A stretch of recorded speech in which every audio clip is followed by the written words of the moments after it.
Hello students, 11th science.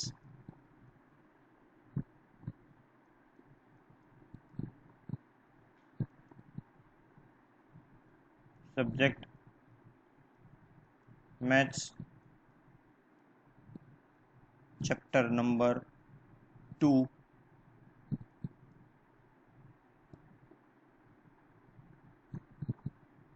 સંબંધ અને વિધેય. તો આ ચેપ્ટરમાં આપણે સંબંધ અને વિધેય વિશે માહિતી મેળવવાની છે. તો સંબંધ કોને કહેવાય તે સમજતા પહેલા આપણે કાર્તિઝેય ગુણાકાર વિશે માહિતી મેળવવી છે કે કાર્તિઝેય ગુણાકાર કોને કહેવાય.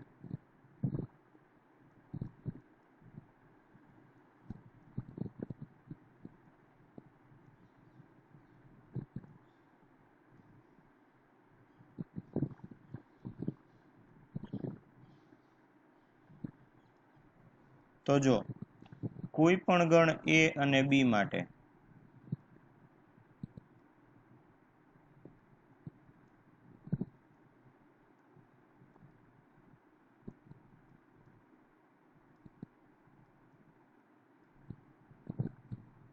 Small a belongs to capital A હોય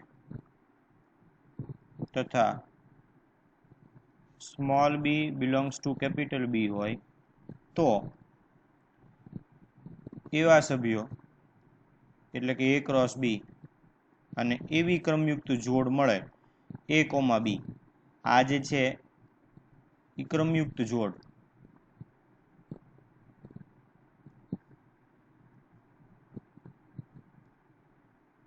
એ ક્રમયુક્ત જોડ કે જ્યાં small a belongs to capital A તથા small b belongs to capital B. અહીંયા પણ આ જ આવશે. તો a ક્રોસ b એટલે કે a અને b નો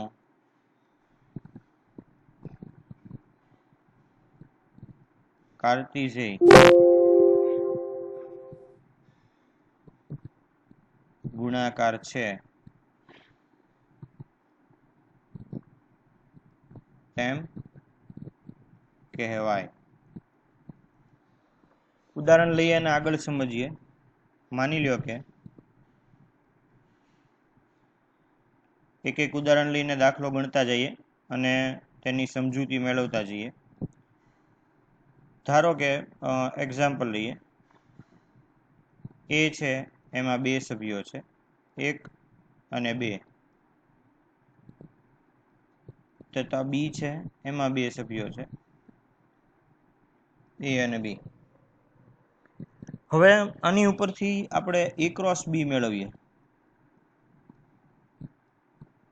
તો a ક્રોસ b માં આવા આવશે. જુઓ, પહેલો સભ્ય a નો આવશે, ત્યારબાદ એક સભ્ય આવશે b નો. એટલે જો આ ક્રમયુક્ત જોડ છે ને એ આ રીતે મળે 1 કોમા a. બીજી ક્રમયુક્ત જોડ પહેલો સભ્ય a નો, બીજો સભ્ય b નો, એટલે અહીંયા આમ આવશે 1 કોમા b. ત્યારબાદ બીજો સભ્ય a નો અને પછી આ સભ્ય b નો, એટલે અહીંયા આવશે 2 કોમા a. ત્યારબાદ અહીંયા 2 કોમા b. તો આ રીતે જો તમે જોવા જાઓ તો a ક્રોસ b મળે. જ્યારે a ક્રોસ b તમે ગણો ને ત્યારે જેમાંથી જુઓ આ જે પહેલો સભ્ય હોય ને, જો આ a નો આવે જુઓ, અને ત્યારબાદ અહીંયા જે બીજા જે સભ્યો છે ને આ એ b ના છે. હવે માની લ્યો કે તમારે આને આકૃતિથી સમજવું હોય તો આપણે આકૃતિથી સમજીએ. જો આ a છે, આ b છે.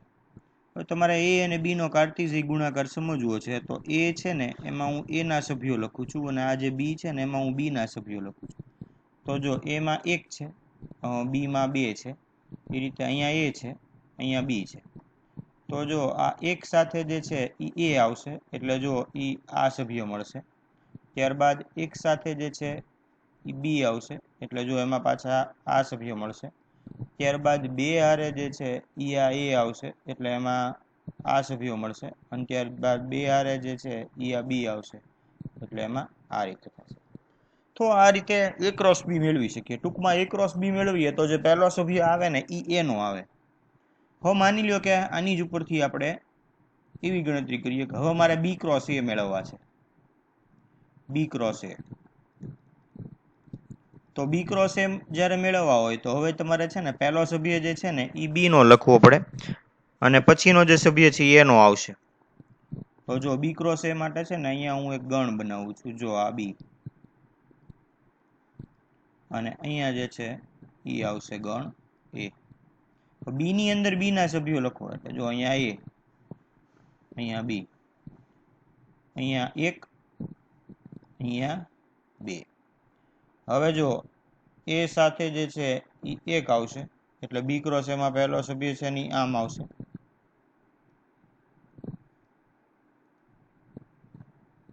કે A,1. બીજો સભ્ય જે છે એ આમ આવશે A,2.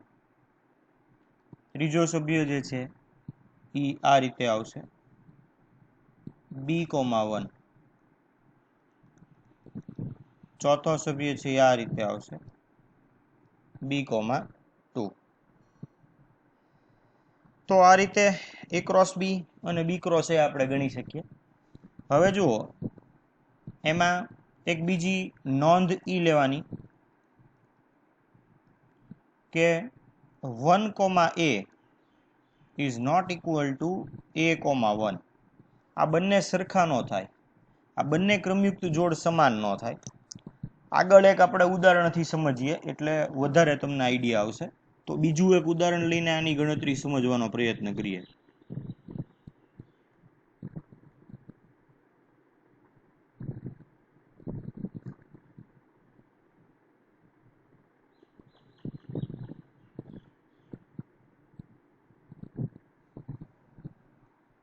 તો જો માની લો કે એ બરાબર આપણે લઈએ છીએ 1, 2 અને બી બરાબર આપણે લઈએ છીએ 3. તો હવે આની ઉપરથી આપણે પહેલા A ક્રોસ બી મેળવીએ. તો A ક્રોસ બી માં તમને ખબર છે પહેલો સભ્ય અહીંયા 1નો, એની સાથે અહીંયા 3 આવશે. તો આ ક્રમયુક્ત જોડ આ રીતે મળશે 1,3. બીજી ક્રમયુક્ત જોડ અહીંયા બનાવે તો અહીંયા 2 અને અહીંયા 3 આવશે, એટલે અહીંયા આવશે 2,3. આ રીતે. તો જો આ A ક્રોસ બી મેળવ્યા. હવે હું મેળવું છું બી ક્રોસ એ. તો બી ક્રોસ એમાં પહેલા બી નો સભ્યો આવશે, અને એને સંબંધિત જે છે એ પહેલા એ નો સભ્યો મારે લેવો પડશે. તો બી ક્રોસ એ જે છે ને એ મારે આ રીતે આવશે બી ક્રોસ એ કે 3,1, ત્યારબાદ 3,2. તો અહીંયા જુઓ તમે, આ કેસમાં એ છે ને A cross B is not equal to B cross A થાય. હવે જુઓ તમે, A ક્રોસ બી અને બી ક્રોસ એ સરખા નથી, કારણ કે A ક્રોસ એ છે ને એનો પહેલો સભ્ય છે એ 1,3 છે, અને બી ક્રોસ જે છે ને એનો પહેલો સભ્ય છે એ 3,1 છે. આ સરખા ન થાય. હવે આને છે ને આપણે ગ્રાફથી સમજીએ કે કઈ રીતે આ બે પદ જે છે એ પદ સમાન ન થાય. તો જુઓ, એક છે ને હું ગ્રાફ દોરું છું અહીંયા, તમે જુઓ અત્યારે રફ દોરીએ છીએ, પણ તમે જ્યારે દોરો ત્યારે તમારે સ્કેલથી દોરવાનો છે. જો આ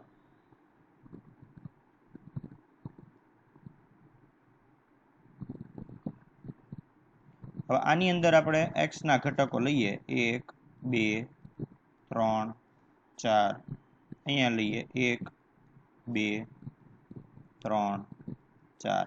હવે હું અત્યારે આ દેખાડું છું 1,3. તો જો x નું 1 છે અને y નું 3 છે. તો જો x નું 1 અને y નું 3, એટલે જો આ બિંદુ અહીંયા આવશે. જુઓ તમે, અહીંથી આપણે જો જોઈએ તો x નું 1 અને y નું 3, એટલે આ રીતે થયું 1,3. નેક્સ્ટ, હવે જો આની માટે જો તમે આ જ વસ્તુ સેમ જોવા જાઓ તો અહીંયા છે ને x બરાબર 3 આવશે અને y બરાબર 1 આવશે. તો જો x બરાબર 3 એટલે એ બિંદુ જે છે એ અહીંયા આવશે અને y બરાબર 1 એટલે એ બિંદુ જો અહીંયા આવશે. આ જે છે એ આ છે એટલે જો x નું y નું 1 અને x નું 3 જુઓ તો આ બેયની પોઝિશન જુઓ તમે અલગ અલગ થઈ ગઈ એટલે 1,3 ને 3,1 છે ને કોઈ દી સરખા થાય નહીં.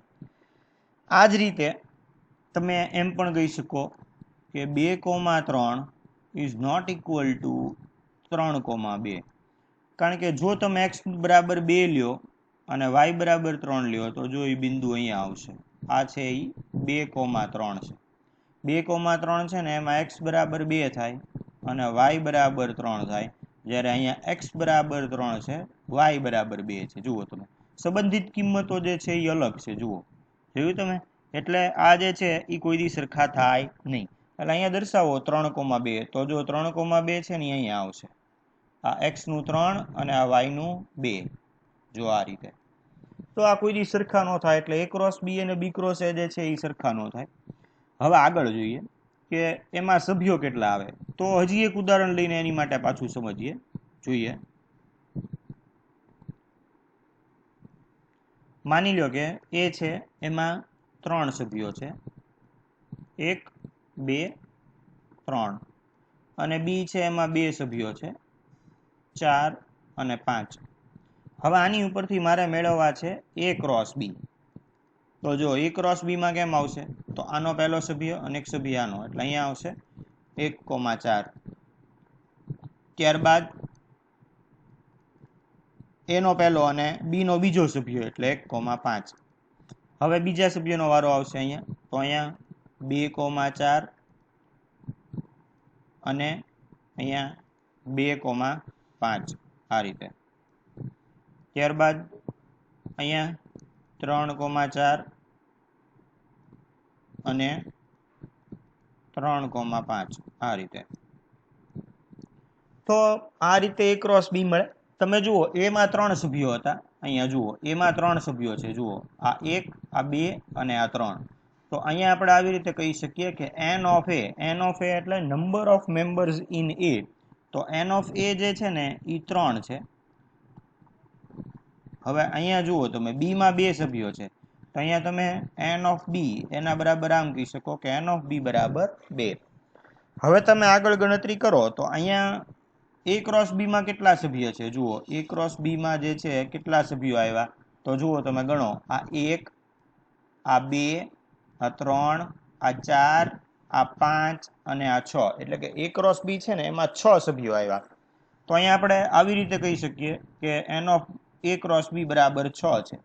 આ 6 છે અને તમે આમ લખી શકો 3 ગુણ્યા 2. આ 3 છે એટલે એ આપણી માટે થયા n ઓફ a અને આ 2 જે છે એટલે આપણી માટે થયા n ઓફ b. તો આ જે છે એક સૂત્ર બની ગયું કે n of a cross b બરાબર n of a cross n of b આ રીતે.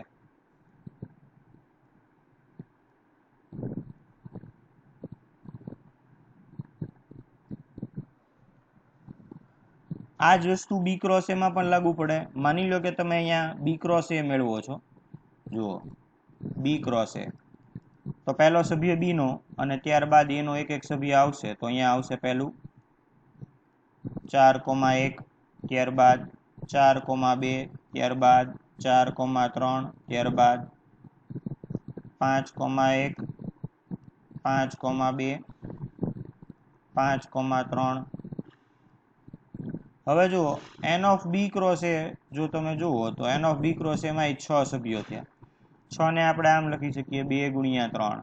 આ 2 એટલે અહીંયા આવશે n ઓફ b અને આ 3 એટલે અહીંયા આવશે n ઓફ a. તો અહીંયા n of b cross a એના બરાબર પણ આપણે આમ લખી શકીએ કે n of b into n of a. તો આ જે છે આપણે એનું સૂત્ર બનાવી શકીએ અને એની ગણતરી કરી શકીએ. નેક્સ્ટ જોઈએ.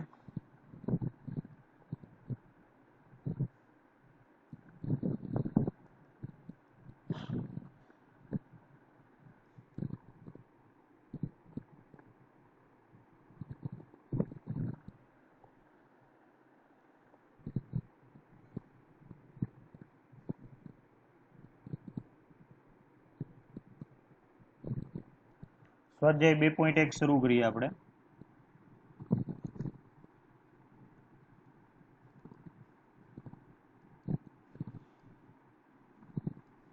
એનો પહેલો દાખલો જો અહીંયા બે ક્રમયુક્ત જોડ તમને દેખાય છે અને બે ક્રમયુક્ત જોડ જે છે એ સમાન આપી છે. લખીએ અહીંયા x/3 + 1, y - 2/3 આવી.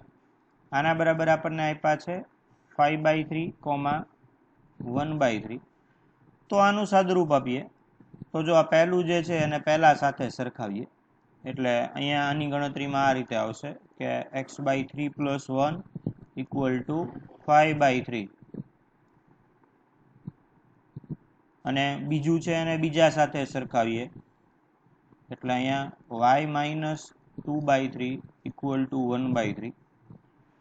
તો અહીંયા આનું સાદુરૂપ આપીએ તો x/3 = 5/3 - 1 એટલે x/3 બરાબર અહીંયા આવશે 5 - 3/3 એટલે અહીંયા આવશે x/3 = 2/3. બેયના અપોનમાંથી જે છે આ 3 કેન્સલ થાય એટલે અહીંયા x = આવશે 2.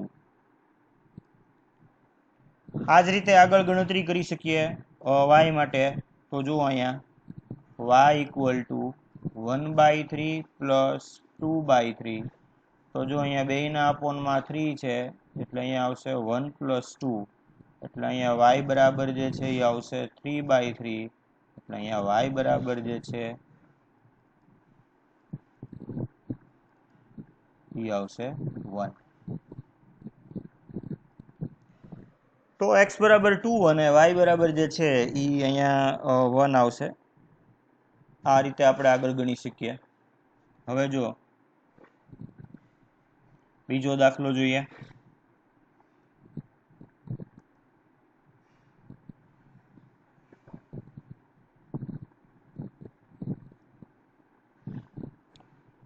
જો ગણ A માં 3 ઘટક હોય દાખલા નંબર 2 એટલે કે n of A બરાબર 3.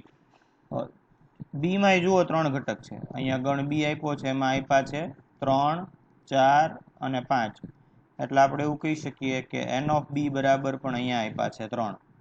તો A ક્રોસ B ના ઘટકોની સંખ્યા શોધો એટલે આપણે અહીંયા ગણવાના છે n of A cross B. n of A cross B બરાબર સૂત્ર આવશે n of A * n of B એટલે આના બરાબર આવશે 3 × 3 એટલે આના બરાબર આવશે 9. તો આ દાખલો અહીંયા પૂરો થઈ ગયો. આગળ જોઈએ દાખલા નંબર 3.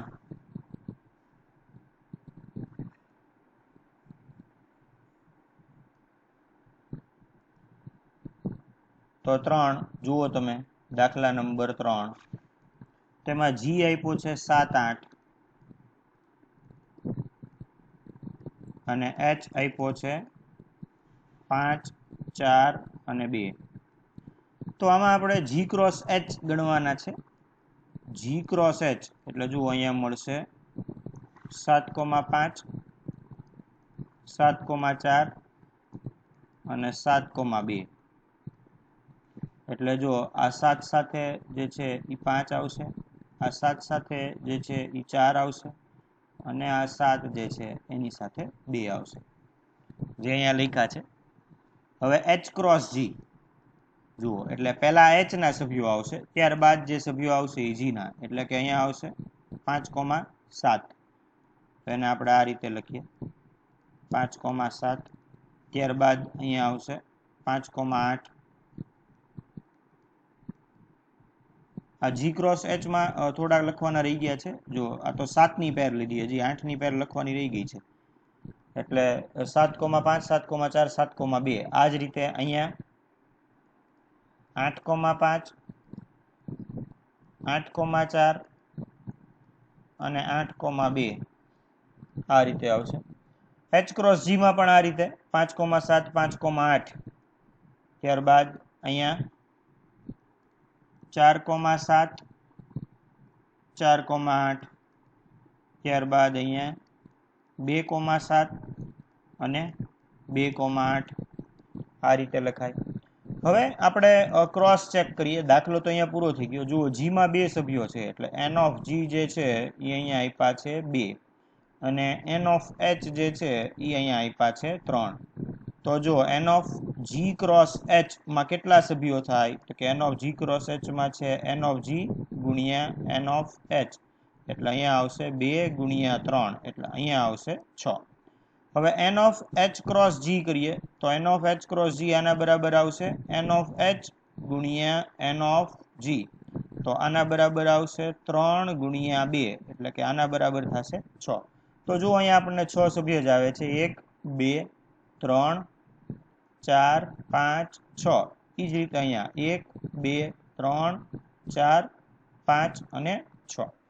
તો આ રીતે જે છે એ આપણે એની ગણતરી કરી શકીએ અને આપણે જે છે એનું સાદું રૂપ આપી શકીએ.